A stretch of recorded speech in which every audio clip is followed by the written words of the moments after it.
프레드는 꿈의 직장을 찾는 젊은 과학자였어요. 그가 가장 좋아하는 교수인 포드 씨는 항상 연구실에서 혼자 일했어요. 하지만 어느 날 그는 예외적으로 비밀 연구 프로젝트에 도와달라고 프레드를 초대했죠. 프레드가 실험실에 도착했을 때 바닥에 의식을 잃은 포드 씨를 발견했어요. 포드 씨의 동료들은 그의 최근의 실험 중간쯤에 불이 나갔다고 했어요. 근처에는 제임스, 딜런, 애슐리가 있었어요. 제임스는 자신이 포드 씨의 연구실 조교라고 했어요. 불이 나갔을 때 너무 어두워서 무슨 일이 일어나는지 못 봤어요. 딜런은 근처 자기 사무실에서 서류를 좀 보고 있었다고 했어요. 그리고 애슐리는 실험실을 치우고 있었다고 했어요. 누가 거짓말하고 있나요?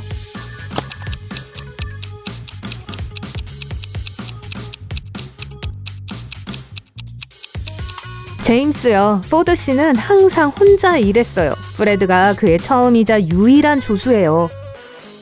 포드 씨가 나아졌을 때 그는 프레드에게 로봇 개를 만드는 대기업에 일자리를 제안했어요. 하지만 먼저 프레드는 한 가지 논리적인 과제를 해야 했어요.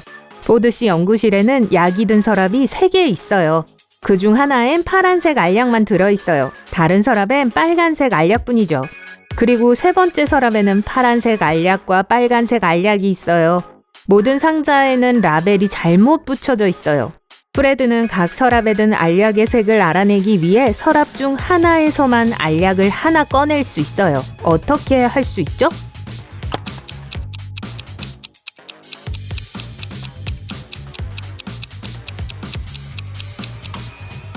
서랍에 라벨을 제대로 붙이려면 프레드는 파란색과 빨간색 알약이 다 들어있는 걸로 추정되는 알약을 서랍에서 꺼내야 해요. 우린 모든 라벨이 잘못되어 있는 걸 알기 때문에 이 서랍에는 빨간색 알약이나 파란색 알약만이 들어있어야 하죠. 프레드가 빨간색 약을 발견하면 서랍에 빨간 라벨을 붙여야 해요. 그런 다음 빨간색 서랍의 이름을 파란색으로 바꾸고 나머지 서랍에 빨간색과 파란색이라는 라벨을 붙이면 돼요. 프레드는 여자친구 세라에게 새 직장에 대한 좋은 소식을 전하기 위해 문자를 했어요. 그는 그녀에게 저녁을 같이 먹자고 했어요. 하지만 그녀는 나 독감에 걸렸어. 너한테 옮기고 싶지 않아. 집에 있으면서 쉬는 게 낫겠어. 프레드는 영상통화를 걸어 그녀가 받자마자 거짓말을 하고 있단 걸 깨달았어요. 어떻게 알았을까요?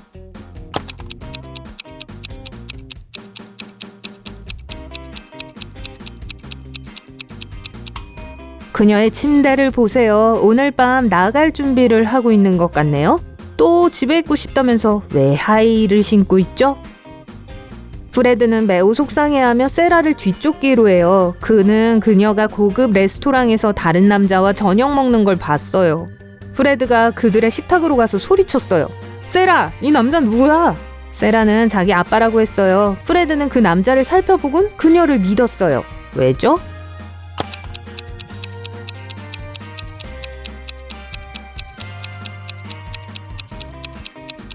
둘은 같은 희귀한 눈 색깔과 오른쪽 눈 아래에 비슷한 점이 있어요. 출근 첫날 프레드가 사무실에 왔어요. 그곳은 경비 로봇 개들로 가득했는데 모든 움직임에 반응하도록 길들여져 있었죠. 갑자기 개들이 통제불능이 되었어요. 연구실을 파괴하기 시작했죠. 다행히도 프레드는 간신히 숨었어요. 가능한 한 빨리 탈출해야 해요. 프레드는 3가지 물건을 보았어요. 야구방망이, 물총, 그리고 작은 공.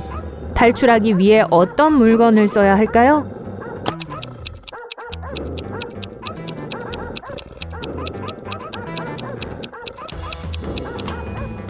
야구방망이로 개들과 싸울 수 있죠. 하지만 개들이 너무 많아요. 물총을 고를 수도 있어요. 그러나 작고 거의 쓸모가 없어요. 하지만 작은 공은 올바른 선택이에요. 그게 개들의 주의를 끌어서 프레드는 탈출할 수 있을 거예요. 로봇 개들과의 불상사 이후 프레드는 다른 취업 면접을 보러 갔어요. 호텔 매니저가 되기로 결심했죠. 호텔 주인은 프레드에게 수수께끼를 풀어보라고 했어요. 그는 프레드에게 논리적인 기술을 확인하고 싶어 했죠. 얻었을 때는 검은색이고 쓰면 빨간색이 되고 다 쓰면 희게 되는 게 뭘까요? 프레드는 수수께끼를 풀었고 취직이 됐어요. 뭐라고 대답했을까요?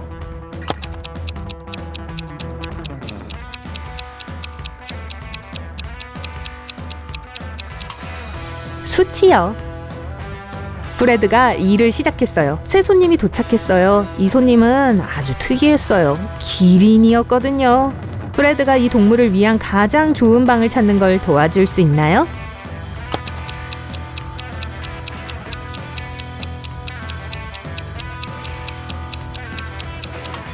기린에겐 큰 문이 있는 방이 제일 좋은 선택이죠. 다른 호텔 투숙객인 셸리가 방에서 프레드를 불렀어요. 그녀는 울고 있었어요. 누군가가 그녀의 비싼 드레스를 훔쳐갔어요. 생일 파티 때 그게 필요해요. 셸리는 호텔 직원 중 한 명이라고 확신하고 있어요. 자물쇠를 고장내지 않고 누가 그걸 가져갈 수 있겠어요. 여러분은 어떻게 생각하나요? 누가 드레스를 훔쳤을까요?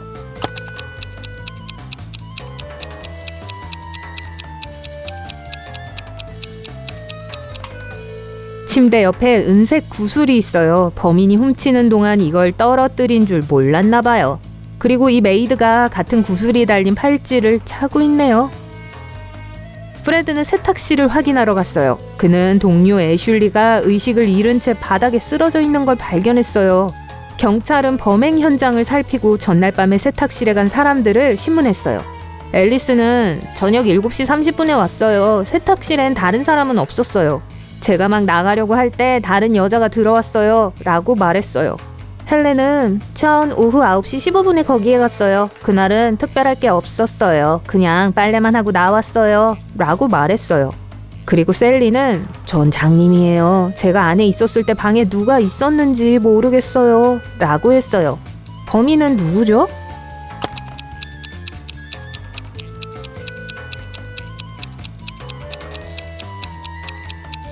헬렌이요. 애슐리가 자신을 보호하다가 그녀의 귀걸이를 잡아당겼어요.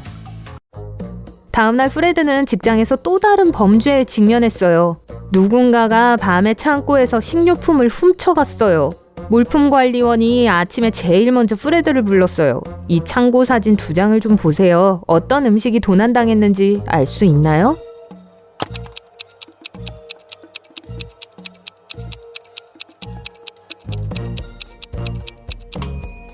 맞아요. 그리고 몇 개 더요. 프레드는 야간 근무를 했던 직원 3명을 신문했어요. 앨리스는 전 사무실에서 원래 보고서를 준비하고 있었어요. 전 어쨌든 창고에 절대 가지도 않아요. 라고 말했어요.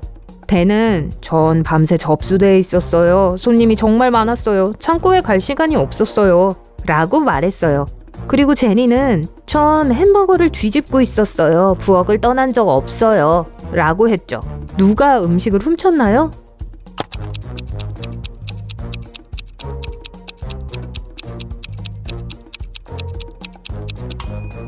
창고에 있는 발자국을 보세요. 하나는 물품 관리원 거예요. 그리고 다른 건 도둑 거죠. 회계사와 요리사는 여자니까 이런 발자국을 남기지 않았을 거예요. 댄이 거짓말하고 있단 거네요. 그리고 창고에 갔었네요. 택배원이 호텔방을 꾸밀 그림 2점을 갖고 왔어요. 프레드는 이 그림에 대한 돈을 지불하기를 거부했고 반품시켰어요. 원래는 그림이 똑같아야 했거든요. 2 그림에서 다른 3가지가 보이나요?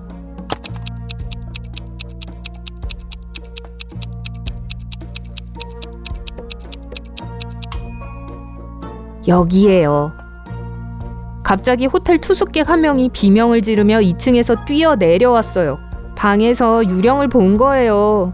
프레드는 방으로 서둘러 갔어요. 유령을 찾는 걸 도와줄 수 있나요?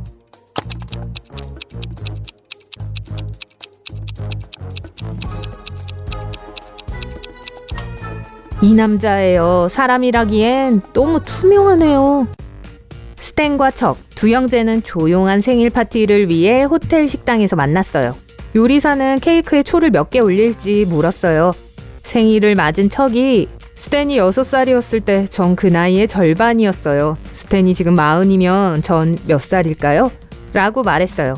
요리사는 케이크에 초 몇 개를 꽂아야 할까요?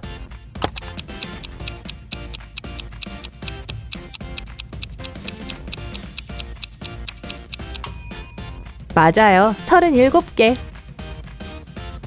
프레드는 손님 한 명인 윌슨 씨와 흥미로운 대화를 나누었어요. 알고 보니 이 남자는 한때 나사에서 과학자로 일했어요. 그는 프레드에게 우주 프로그램에 참여할 수 있게 도와주겠다고 약속했어요. 하지만 우선 프레드가 까다로운 수수께끼를 하나 풀어야 했어요. 방에 7마리의 곰이 있는데 각각의 곰이 나머지 곰들을 딱 한 번씩 껴안아 줄 수 있다면 총 몇 번의 포옹이 있을까요?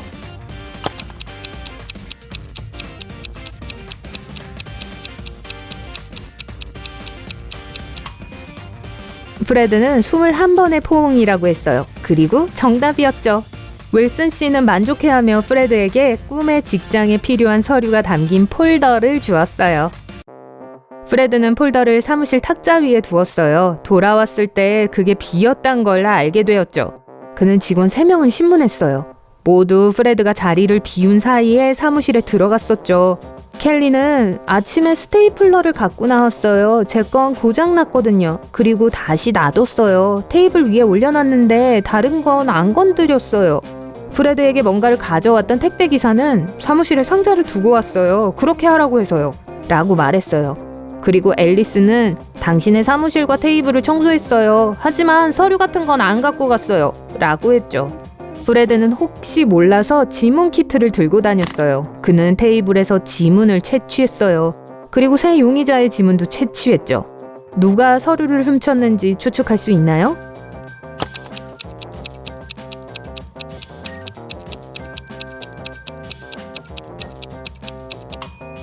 켈리요. 그녀는 스테이플러만 손댔다고 했지만 폴더에도 그녀의 지문이 있네요. 테이블에는 앨리스의 지문도 있지만 그녀는 청소를 하고 있었기 때문에 괜찮아요. 곧 프레드는 우주 승무원의 일원이 되었어요. 원래는 달 표면에서 모함과 만나기로 예정되어 있었지만 몇몇 기계적인 문제 때문에 그의 우주선은 합류 지점에서 321km 떨어진 곳에 착륙했어요. 착륙 과정에서 기내의 장비 대부분이 파손됐어요. 팀의 생존은 모함에 도달하는 것에 달렸기 때문에 제일 중요한 물건만 챙겨야 했죠. 아래에는 아직 온전한 10개의 물건이 있어요. 프레드의 임무는 합류 지점에 도달하는 데 있어 물건들의 중요도에 따라 순위를 매기는 거예요. 그를 도울 수 있나요?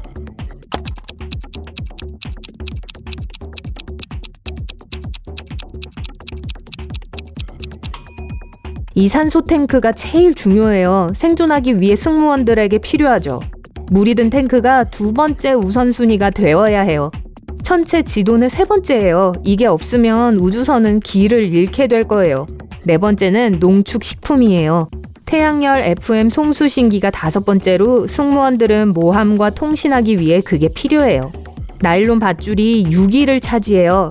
절벽을 기어오르고 의식 잃은 승무원들을 묶는데 유용하죠.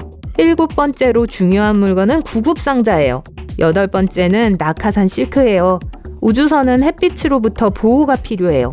스스로 팽창하는 구명 뗏목이 9번째예요. 그리고 신호탄이 목록의 마지막이에요.